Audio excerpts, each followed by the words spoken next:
Welcome to episode 82 of the Critical Fools podcast. This week, we're going to review and discuss a very, I'm not going to say iconic yet because not enough time has passed, but I will say a movie that resonated with American pop culture during the year of its release, Straight Outta Compton, directed by, I think his name is Felix Gary Gray. We actually did one of his films earlier in the podcast series. Friday. Oh, that's right. And so you'll there's actually, I think you've called it out in the before off record here. Maybe we'll talk about on the record that there's some little homages to that film too. Oh yeah. But this film, just to give us a quick synopsis, is about the rise and basically the rise and fame of MWA, which was a famous, very, very, very famous, I guess we would call them like rap, hip hop group. I think the terminology back then would have been that. I want to say like late 80s to early 90s, if I'm correct. And, there's a lot of, I think the most famous, person, or the two most famous people out of this group is probably Ice Cube and Dr. Dre, who would have long-standing careers in their own rights. Ice Cube with music and with film and pop culture. And well, I don't know. Snoop's up there too. But Snoop wasn't in the group, was he? No. That's right. Just in the film, he like makes a appearance.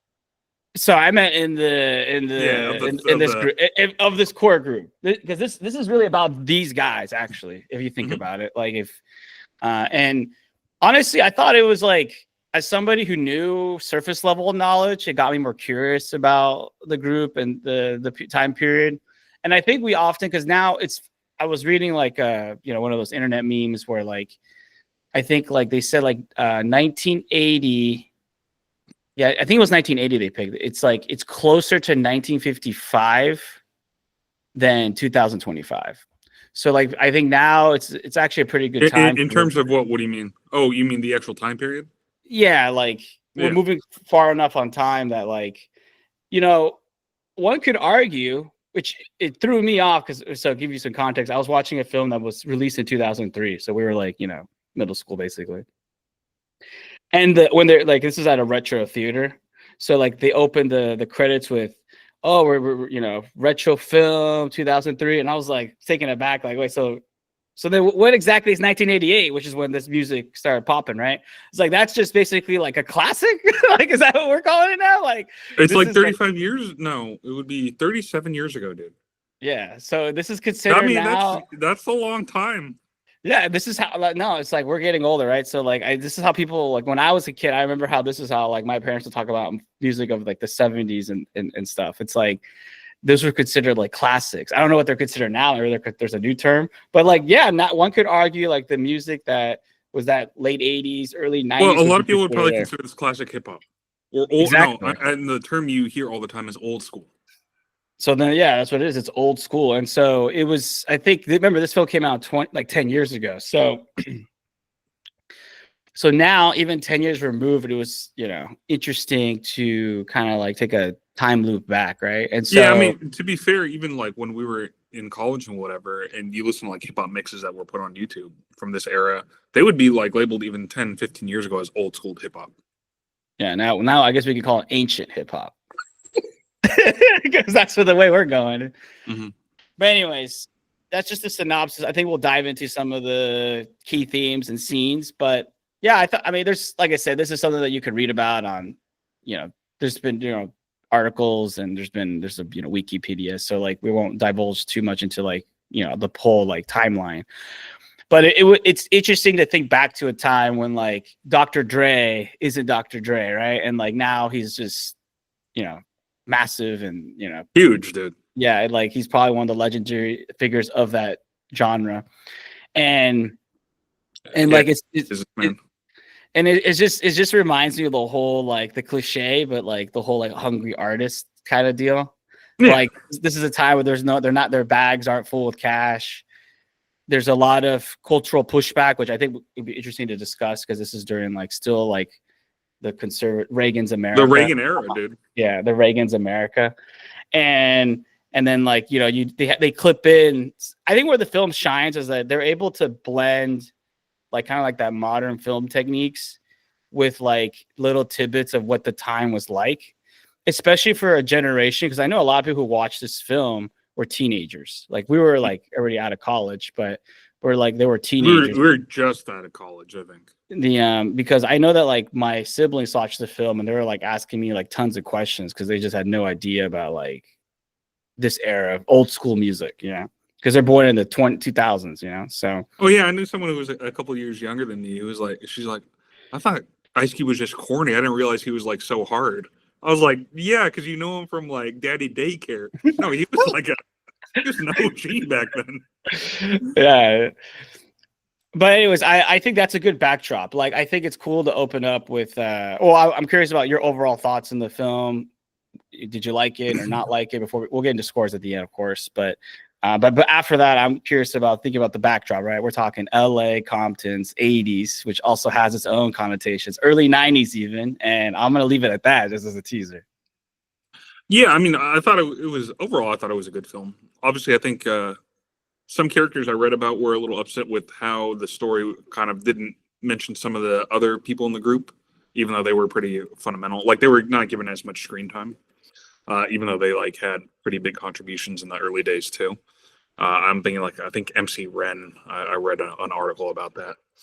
But overall, I thought it was pretty good. It was entertaining, right? I didn't know everything about the time period with the NWA, but I knew enough, so it was all starting to fit together. And then I've read a lot about Suge Knight and some of the conspiracies with him. So it was just interesting how everything kind of tied in from that period of all of it. Just seemed like you know, that era of like kind of hip hop in Compton, and then you started to spread to Long Beach when they started to introduce Snoop, how that all kind of blended together. Yeah, I didn't know what else you want. I thought it was pretty good. Obviously, they go through a lot of the right, a lot of the issues they have with the LAPD and racial profiling, and that's nothing new. We've discussed that many times with the LAPD and some of their sketchy history, especially during this time period. Yeah, I mean, I think what's like interesting and like maybe for like taking a step back view is like, you know, now it's like a pretty, you know, it's in the mainstream. It reminds me of like a time, like, you know how like some things like in recent years have gone like they were niche and they got into the mainstream. Mm-hmm. Like another good example, I think culturally, is like how like video games were considered like nerdy, weird, and now like it's anime is another one.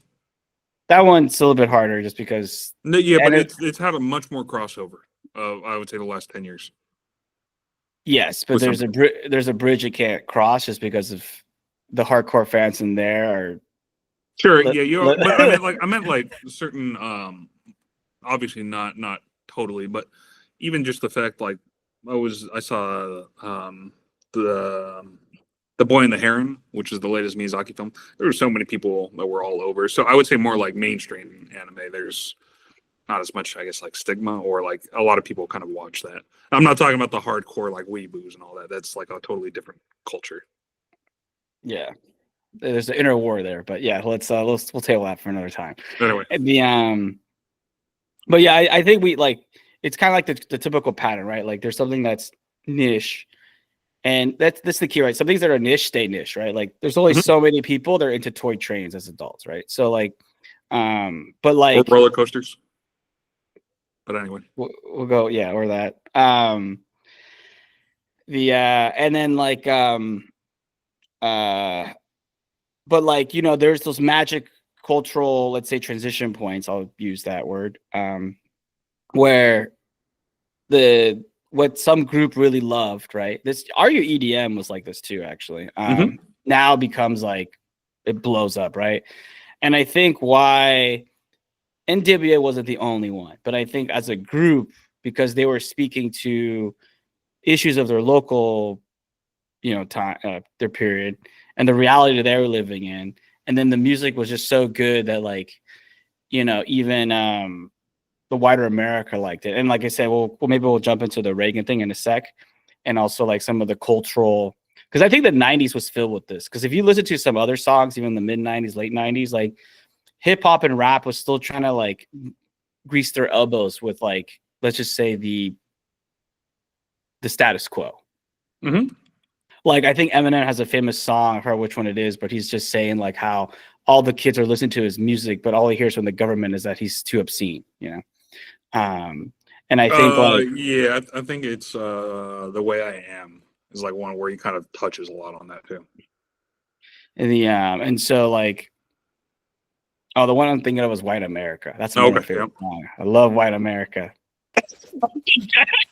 I mean, we grew up in the late 90s as kids in the late 90s. So Eminem. No, I meant like you know how people do podcasts and it gets clipped and they just show the one line out of context.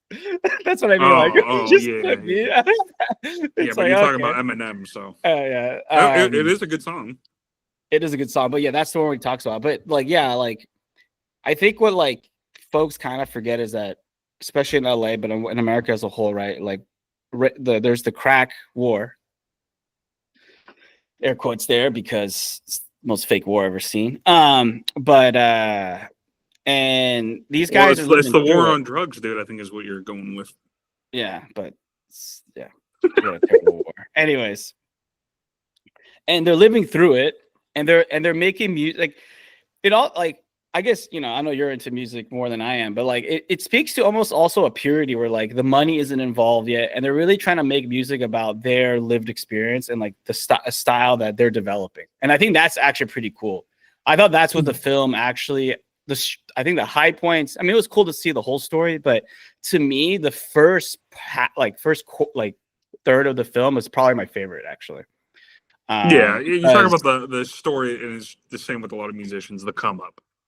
Exactly. I think that's where the strength of the film lies, mainly because that's where the strength of the story is that it's the come up. It's the, you know, these are guys that don't have any money. They don't have any clout. They have no status in our mainstream culture.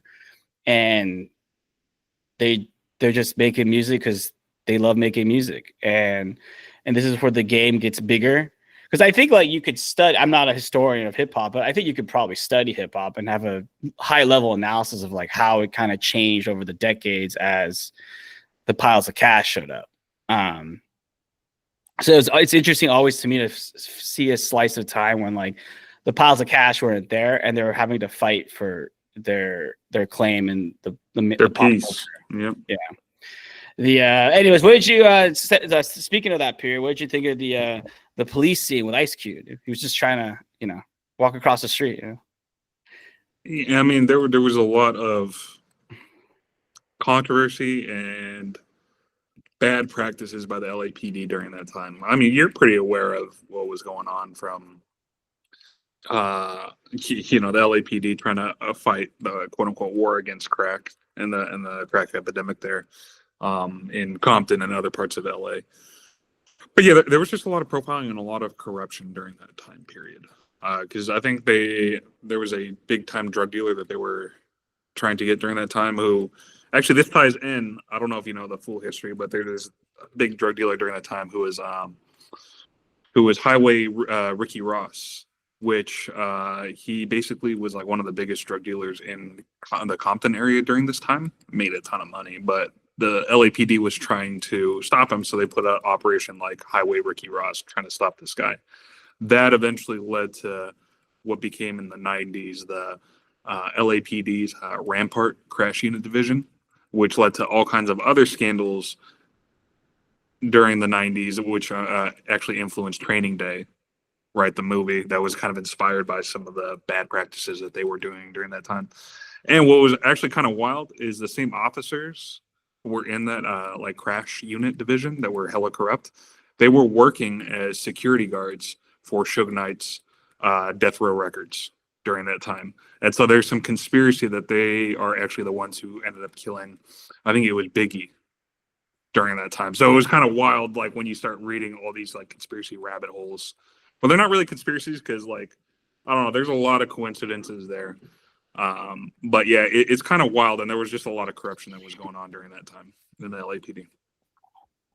Yeah, I was gonna criticize the scene. So like, I What do you mean? Like, obviously, like a lot of this stuff is super dramatized, right? And that's what I mean. Like, so the police show up.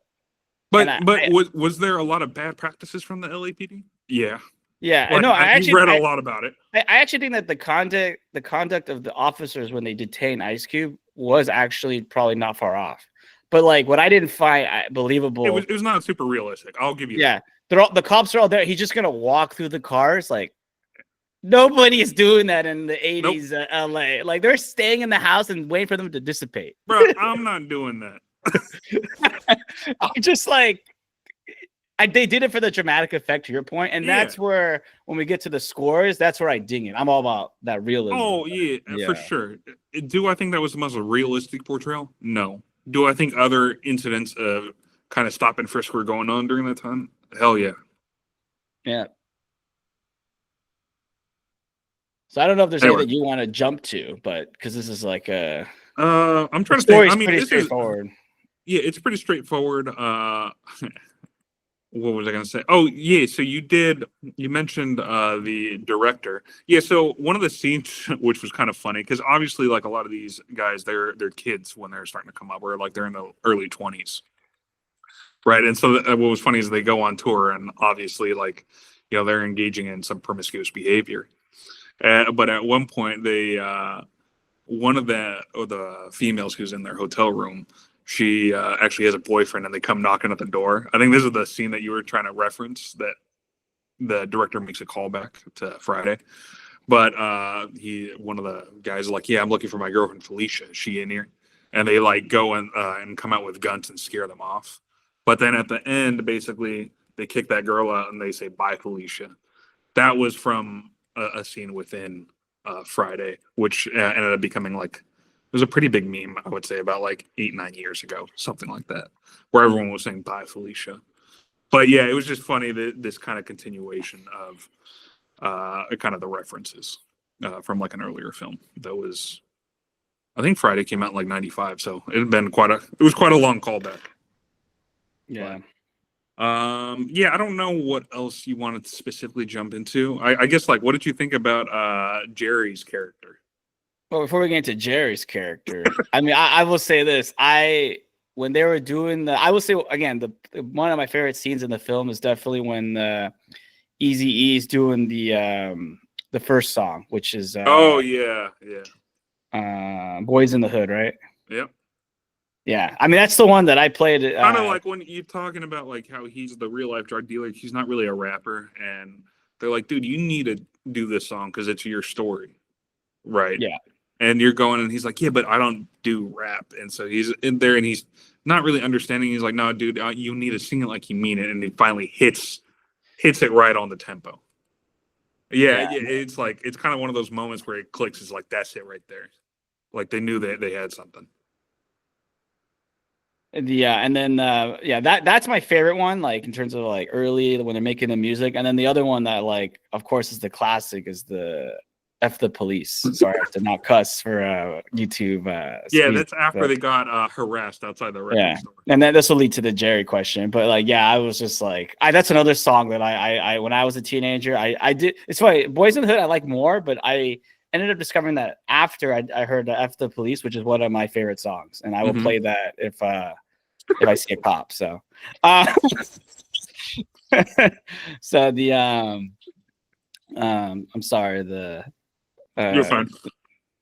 But that's just how I am. Anyways,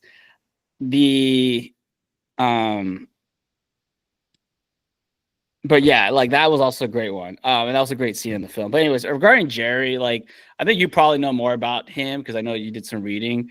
I will say this, just watching the film and just doing superficial knowledge, but also my understanding of copyright industry, because I had a couple I don't know how much I can disclose. I had a couple personal crusades against copyright, but not in terms of even music too, actually, because but this is more with I think anime is what this gets back to. Anime and films. Actually, yeah. I mean, I did all three, but I would say if I had to rank them, it was like anime, films, and then music. Because in the end, music, I was one of the first people to actually understand the value of like Spotify. I just hated Apple Music because I hated paying a song 99 cents. which is why I ended up going down the Lime. I'm going to say that vaguely. LimeWire. And then, as many people during our era did. Yeah, and then I'll give Spotify credit where like when that launched, I think I've probably been a Spotify user since like it's when it got to North America after it launched in Sweden. But when did you start? I mean, the count I have now is not the same one I had back then, but but like what year? I want to say like late 20. I actually don't remember, but I do know that like I was using it pretty like, and I just remember when we were in high school, I was using it. Oh, you're using it in high school? Wow. Yeah, I was an early adopter, which is why like I've been kind of the first time I had heard of Spotify was about 2011. Yeah, I was using it like 08 already, 09. Because the problem I had was I had a bad experience with Lime once where like I kind of downloaded things I shouldn't have. Yeah. I know. What you thought you were downloading wasn't always what you were downloading. I was downloading, and I was like, that's not. I just remember there was a lot of pranks, right? So you would download. Sometimes it would be malicious viruses, but sometimes you would be downloading a song. Sometimes it was just harmless, and then sometimes it was downright disturbing. Yeah. It was like audio that I would rather unhear. Anyways, so I was like, you know what? I'm starting to see the value. And actually, the guy that Daniel Ek, who's still the founder of Spotify, and now he's when he did an interview like 12 years ago, he's right. Like that's what got me onto Spotify. He's just like people want. They want music and they want it in just a standard format with a reasonable price point. Because I think the problem with Apple is I remember this is before Apple Music, like this is iTunes, dude. This is iTunes with like the songs. I was just like, and the whole album was like, I was like, I only like 4 songs in this album. Like, I'm not trying to buy the whole album. Like, I know the record labels were pissed. Anyways, this all leads to Jerry. You'll see. Anyways, my opinion of people like Jerry is not high, but they were the king, like even back then, right? They're the kingmakers, right? Like there's a reason why when you read like the stories of like old musicians from like country to rock, who were the gatekeepers? Record labels, right? You had a demo to them. They had all the connections too. I mean, they were the ones who had connections with the radio stations. Exactly. Radio was huge. Yeah, radio. They knew how to market you. They did all like now we take it for granted because like now artists are like more independent and they hire out when they need like marketing, branding, or whatever. But back then it was like they were the gatekeepers, right? Like if you didn't work with a label, whether that's like hip hop or any other genre, you were out. There was not like now. I don't think we appreciate enough the indie music scene, even though it is more niche and maybe they don't get the millions of dollars, but like they can have like a following. Because I've been to smaller shows, and I bet you have been to more, where like they have a following, they're in an area, they don't have the biggest venue, but they get like, the back of a large bar or something, right? And you get like 100 people there, Yeah. What like, I will say also when record labels were around, that didn't happen. Because I talked to some older New Yorkers, there's some interesting tidbits, is that like, yeah, they don't even know the names of some of these authors that they might, or musicians that they might have like, they only could give them a tip in the tip jar. Like that's how much the dynamic has shifted, Yeah, I mean, just the technology is kind of like you were saying with Spotify. It enabled a lot more kind of value on the user. But like even there were other platforms like I don't know if you were big into that, but like around 2014 to 2017, like even SoundCloud was a big gateway for like a lot of artists to be discovered. That was just not possible back in the 80s. I was secretly hoping that SoundCloud would win, but I knew that. I bet you were. But yeah, like with SoundCloud, like there were. I could off the top name probably about 5 different people who became huge who were SoundCloud rappers.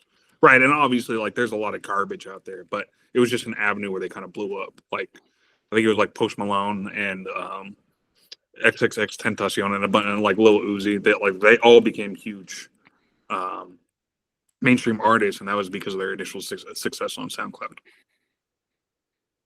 So anyway, sorry, just fun little tidbits. But yeah, with like Jerry's character, it was just like he knew how to play the game, and that's my issue with like a lot of these like people who even like obviously these guys got to make money, right? But they just know how to structure contracts in such a way that they could still make money, but they try to squeeze every last dollar out of these young kind of ignorant artists who don't know anything about copyright contracts or how to structure things properly because they didn't go to like law school. It still burns modern. It still burns modern artists. Look what happened to Taylor Swift. So yeah, well, she gave away her masters, and I think that's what was so good about Atlanta is they talked about it a lot because that was kind of the anxiety in that a lot of artists don't really know what they own or what they don't because they're relying on other people, and can you really trust everybody? And that's kind of always the paranoia. Yeah, well, you definitely can't trust shady characters like Jerry, but but yeah. Oh yeah, my take. I guess that's where maybe some of the value of this film is also the music industry, how it's changed. I mean, we lived in a time where like the record labels were cracking hard on the piracy. They were so paranoid, and because they were losing their gatekeeper control. And that happened with when Napster came out.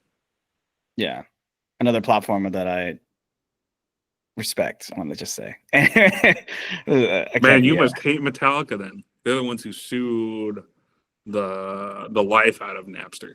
No, I don't hate Metallica. They did great music. Do I listen to Metallica? No. So no, but they're one of the biggest dictators against Napster. I know. I'm just saying, like, I can't really hate musicians, but I will say that I don't listen to their overrated music. But the just for the bag, these guys. That's if they forgot. That's the thing that I liked about the film too, is that it reminds you when artists didn't just think about the bag.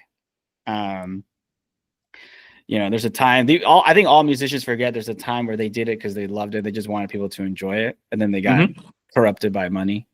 Typical, yeah, like everybody did. No, not everybody. There were people who stand above it, like Jimmy Carter. Anyways, but he was a failed. I never thought you would shout out Jimmy Carter on this pod.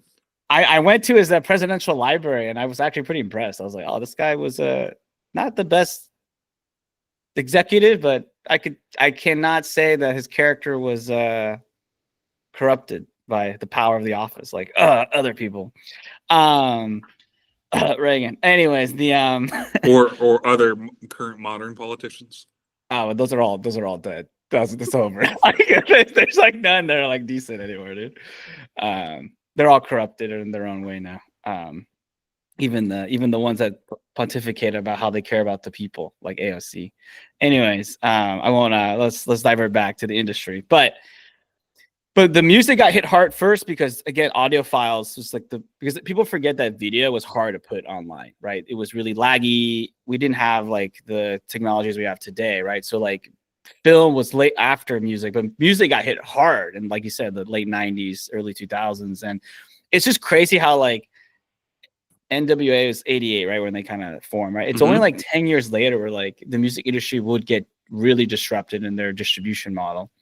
But it is, like I said, answering your question about Jerry, like I think these guys still exist from my understanding in the industry. It's just more of like, I think they have less leverage all the time if the artist kind of knows what they're doing.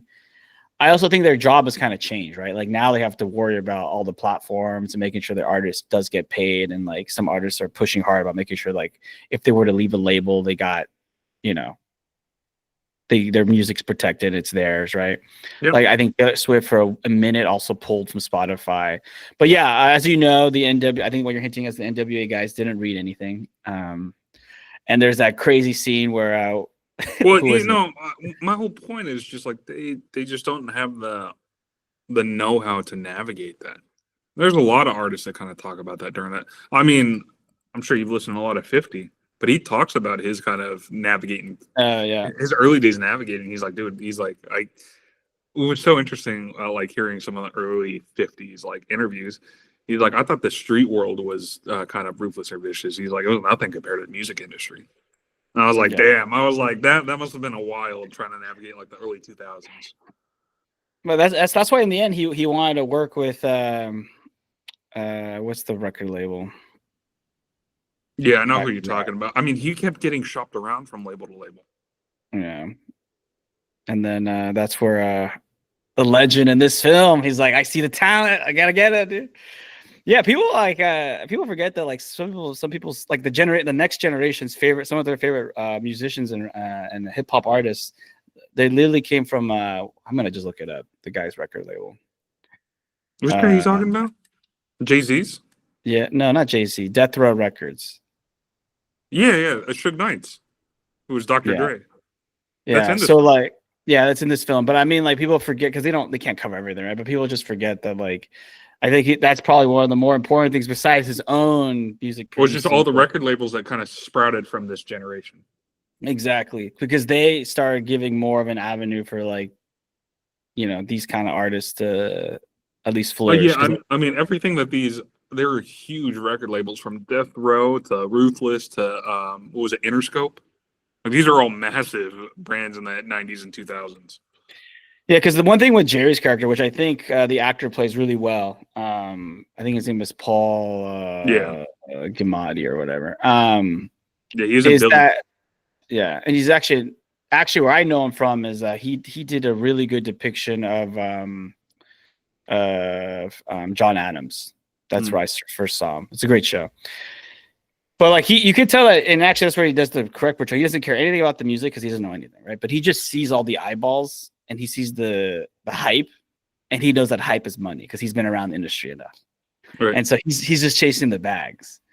And I think that's what people dislike about the music industry is that like you got a lot of people who just like, they're not there for the creativity or even to, be part of what music is really about, which is how it connects to the human spirit, but like just the bags.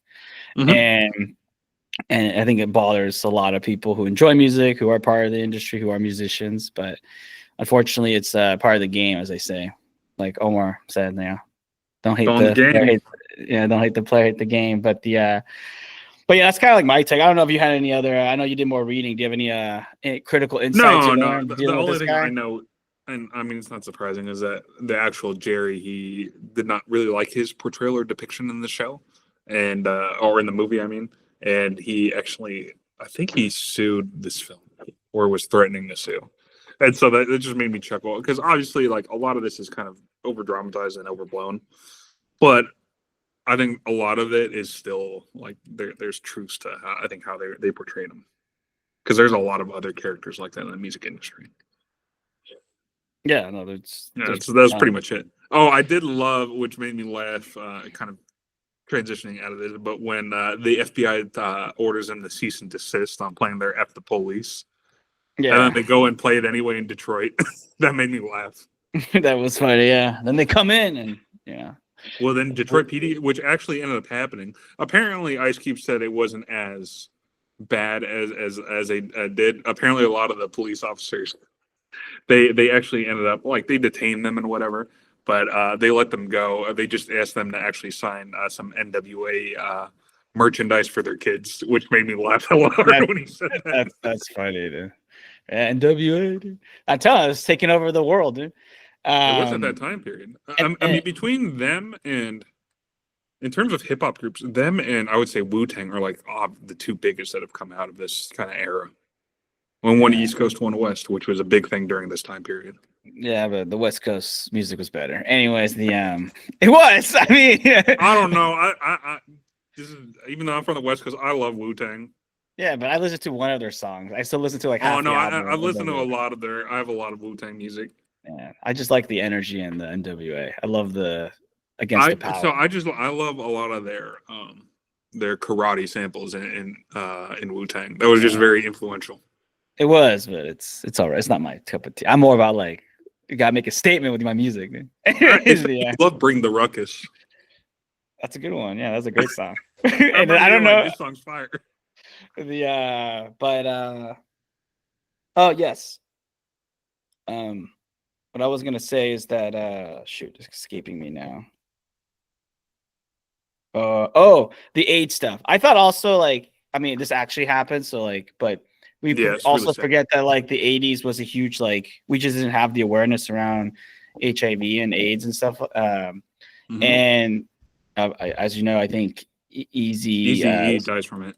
Yeah, he was probably getting a lot of tail, and this happened to Magic Johnson too, right? And I think, he unfortunately contracted the disease and it took his life. But I think this is why this group is still resonates with people, is because there's different angles to the group that you can look at. If you don't, you're studying the AIDS, 80s and the AIDS epidemic in America, like this is gonna come up, even if you're not into the music, right? You're into the music, this is gonna come up. You're into what the industry was like before, the MP3, this is gonna like it's almost as if like sometimes it's like a moment in time where like if you just have the right ingredients, you're just gonna, you're gonna be a group or kind of like what the Beatles were. Like you're just gonna transition through time, even though maybe generations later they're just not feeling your music. They'll just still be that tip the hat, like, this was a very interesting time in American history, and like, there's, like I said, I think that's why the group probably still resonates in many ways. Mm-hmm. So, well, and not just that, like they it wasn't just their music. It's like they had their own independent careers, and they still maintain relevancy. Even with Dr. Dre, right? Think of all the artists that this group kind of discovered or put on. It's actually kind of wild if you think about it, because Dr. Dre found an Eminem, kind of discovered him and launched his career, along with Snoop Dogg, right? And then they also had like other dudes who were pretty big, who came from that era, who were kind of like more minor, but they have some iconic songs in like Warren G and Nate Dogg, right? So just kind of the network that this group kind of helped lift up is really wild. And I think that's also like what a lot of people, once you start digging, you realize how it's all connected. But it's kind of cool how they created their own ecosystem, that so many people kind of listen to. And like we might not have had Eminem without Dr. Dre. Like who knows? I guarantee you we wouldn't have, because what was interesting, I don't know, the film kind of like, I don't think goes to this far, but I was just, when I watched it, I was thinking about it, is that like a lot of these like labels, I forget, it was maybe another show that they talked about this. It was like they just chase the bag, as I said earlier, but like they often they don't know in the moment if it's just going to be a one-hit wonder or it's going to be genre defining for a generation, right? Obviously, in hindsight, we know it was genre defining for a generation.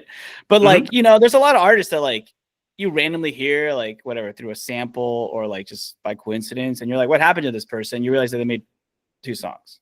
They tried making more music, but like they just couldn't make more because either their style of music was just not what was prevailing in the mainstream culture, or they just had one hit and that's it, And what you see is that not only this group had multiple hits, but like you said, like they were able to usher in the next basically 15, 20 years of like music. I will say, like on top of that is that they branched out into other avenues that kept them really relevant too. Yeah, so, like, I think Dre was also like a really good producer for a lot of other people. He had his own, even though you hated them, like he made his own like headphone company, right? Which was massive. And they got bought out by Apple, and everyone knew his like Dre beats were Dr. Dre, right? And then on the other side with like Ice Cube, like he started going into films, and he made his own like independent movies, which were pretty big, and even starred Cat Williams and a bunch of other people in it, in his films that kind of helped launch their careers. So it's just really interesting, kind of like how a lot of these group or these members of NWA ended up touching and kind of just launching people in the arts, really. Yeah, I agree. And also speaks to how people forget that this is how they kind of first blew up. Mm-hmm. Like I said, most people view Ice Cube as like a filmmaker now, or like well, I told you, like some girl that I knew was like 7 years younger than us. She's like, "Oh yeah, just like I always knew him from like Daddy Daycare. I didn't realize he was so hard." I was like, "What are you talking about? He grew up in like in the hood in LA." Yeah, and this happens to Dr. Dre too. I noticed that a lot of people just either know the beats or they just know that he's a wealthy producer / music label guy. And I'm like, yeah, they don't know his like origins. It's like, yeah, well, he didn't get there overnight. That's my joke. But yeah, it's and yeah, those were the 2 focus points. I can see why there's gripes, because I think honestly, I look back at that period and I see that like I think every person in that group, I guess Eazy-E gets a lot of light in the movie, but I think every person in that group made a significant contribution to that group, but also for music that would end up being what was popular in the 90s and early 2000s. Well, I mean, to be fair to Eazy, right? He was the first out of the group to start his own record label. Yeah, and kind of so that vision, like he kind of launched a lot of that too. Because then Dr. Dre started his own after, and I was gonna say, what did you think about the split between Cube and them at the beginning?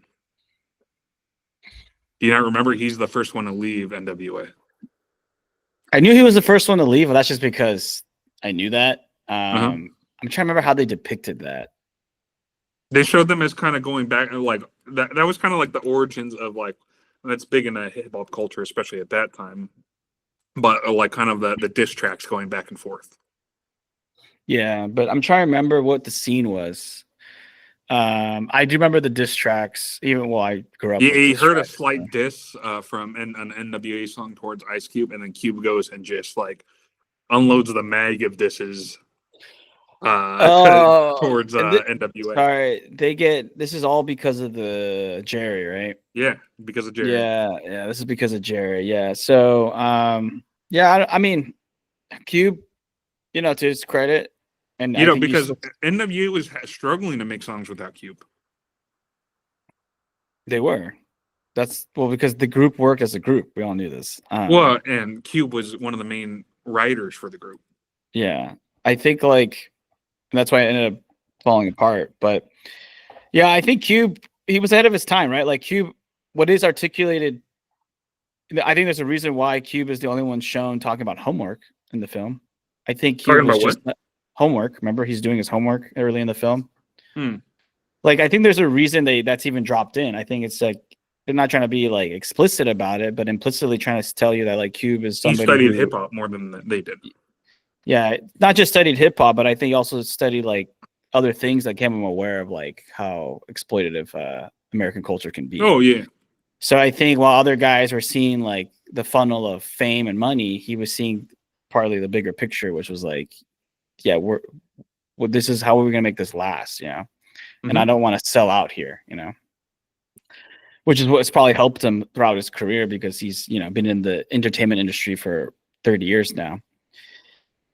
But yeah, I would say my take is that just it's probably a segment of the story that makes Cube look better, like good, because there's the diss track stuff, but I think like him not kowtowing to Jerry allows him the flexibility to do his own thing. It also speaks to his like fact that he wasn't just a guy like chasing that instant bag, He had a long-term plan. Once he saw it really start like I think probably, I don't know, I've never listened to Cube actually do interviews, but I imagine when he saw the come up and he was seeing how popular it was, he was thinking that he was betting on it wasn't going to be a fad. This was going to be generation defying, and he wanted to be more part of that than what the labels are going to let you do off the. So, yeah, I think I probably just overlooked it because like I'm just like I know what Cube was trying to do. I get it back then. I think it's harder to. I think in the moment back then you get more credit because in hindsight it looks like a genius move, but like the other side of the story is like all the musicians that thought it was gonna be bigger and then they end up floundering. But I think in Ice Cube's this film plays well also partly because you have even though the film doesn't try to do this, but it's just natural because we're humans. It plays better because we know how this all plays out, like after the fact. Right. Like if you're telling me Ice Cube was like a guy that was he overdosed like 10 years later, I don't know if it really plays out the same way. No, definitely not. But he didn't. He just had a really successful career in pretty much everything he's done. Yeah, it's almost like a little homage to an interpretation of the origin story, I'll say. Right. So is there anything you didn't like about the film? We should talk about that before we get into ratings. So we've been giving a lot of heaps and praises and stuff, so. That I didn't like about the film. Honestly, it was just like you said, some of the scenes with like the LAPD were just a little over the top. That was just about it to me. Oh, and the guns with the in the office. The guns in the office. Remember they're pissed about the deal and whatever, and they come in with weapons. No, I don't know if they come with they come with weapons. I think they did, right? He smashes the thing on the wall. A bat. A bat, yeah. I could see that happening. I don't know. I wasn't as mad at that. I also thought the weakness was that they were trying to introduce to us like some of the other characters, like Dre's issue I would with say his like mom. some of the other minor characters were like MC Ren not getting more attention, even though he's like one of the founders. I would say that was kind of a knock. But there's so many characters that it's hard to, I think, strike a balance. That's true. If that makes sense. Yeah, I was gonna go with like characters I remember like they were talking about Dre's mom was having issues with the mom, like his mom, like his parents, and like I was just like, I don't feel like that wasn't even needed. Like nobody's gonna remember that in the film. No, it's just kind of the origin because it made him want to struggle and succeed. That was kind of it. Yeah. I mean, it was the same thing like when his baby mama left with his kid. Yeah. I was just like, okay, let's get back to the main storyline. So. Well, and they didn't they didn't touch upon it too much, but even like his brother dying, that was like a quick scene. Yeah, that one I was like, that's where they should have leaned in more. Not like the other like okay, he's had issues with his mom. Most people do who are trying to become artists. Like we know, like stop making it sound like it's like a life or death on that one. A brother dying, I was like, okay, and then it was like, that was it. It was like transition. That's it. They like had him cry for a minute and then just like moved on. I was like, I think we they should have shown him like going back to the funeral or something. Yeah, or like I don't know, really make it hit. Or make a big monologue about it. I don't know, but like I just felt like they try to. It's some of the personal side stories. They try to. That's what it is. Personal side quests. They try to cram too much, and I'm like, less will be more there. Well, I mean, they span like close to damn near a decade with this, and it's a lot to do because there's so many characters. I think that's also one critique is like, yeah, you were trying to cram too much, and like some of it just diluted it. Exactly. All right, let's get into the scores. You can go first. Yeah. Yeah. Overall, I liked a lot of the performances by the. I like the performances by the actors. I thought they were casted very well for like the main people. Even like having, I don't know if you caught this, but even Snoop Dogg being played by Lakeith Stanfield from Atlanta. Like I thought he did Snoop in his minor like moments of the film. I thought he did him very well because I don't think anyone else could really do Snoop anywhere close to how he did, because Snoop's just such a unique kind of character. So I really like the way it was cast. And I like the pacing of the film. I never really got bored. And it's interesting I mean, they had a lot to play with, right? Because this is based on an actual people, on an actual story that happened, right? So they had a lot of material to kind of work with to keep it kind of relevant. I will say some of the scenes seemed a little dramatized, and like you were saying, that they went a little. They just focused on things that didn't really add to the film at times, like to your point, and they could have strengthened it by focusing on others a bit more. For that reason, I would give this film an 8. Nice. We have the same score. Yeah, I'm going with an 8 as well. I thought the film was enjoyable. I've seen it twice now, so maybe that's why I'm less forgiving on the side quests that they have. I think the pacing was. This is a film that, like, if you don't know anything about the group or the music genre, like that music genre, like, it's actually a pretty good entry point because like you get a lot of everything. Like I said, the film touches upon a period in America that kind of everything was going on, and the music's good. Like the songs that they do like play out, are the more popular ones. I think like there's always something going on. Like the movie's fast paced because it's going through, like you said, it's going through the come up and then it's going through the aftermath. So there's a lot of material, arguably too much material. Why they have maybe too much stuff in this film.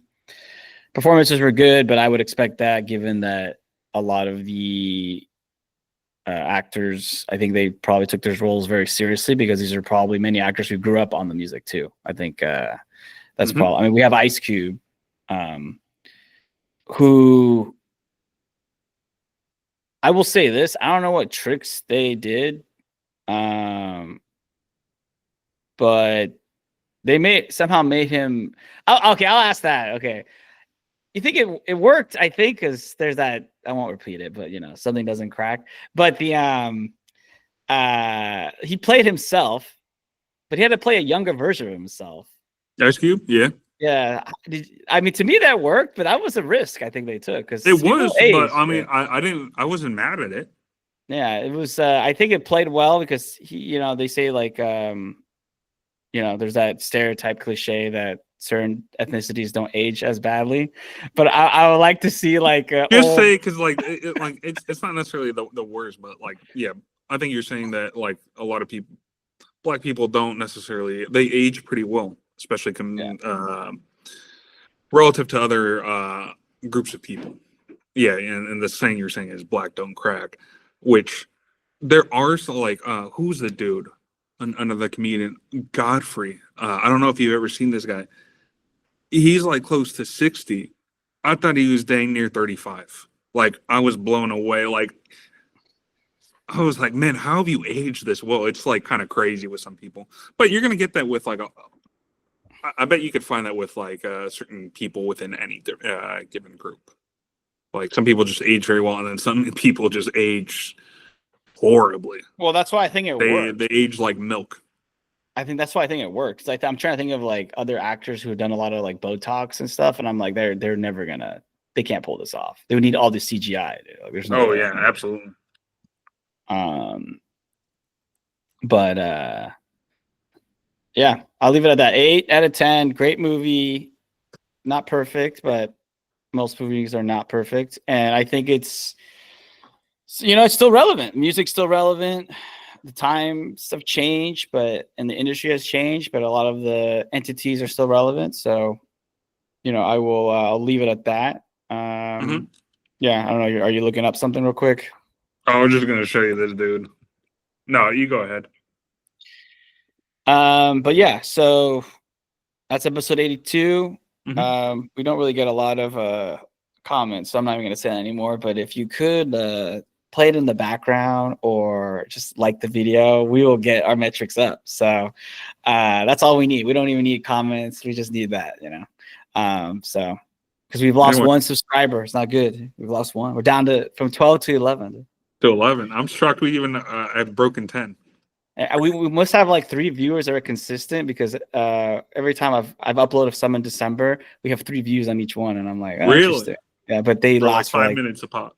No, I would say depending on the film, it's either 1 minute, and some films, like 5-10 minutes. But nobody unfortunately watched your Fremont one, but oh, that's not shocking. There's like no views there. I'm like, oh man, we gotta start doing some hits. So maybe this will be a hit. So we'll see. I mean, this is a bigger film. That's true. Anyways, that's it, and we'll see you all for episode 83.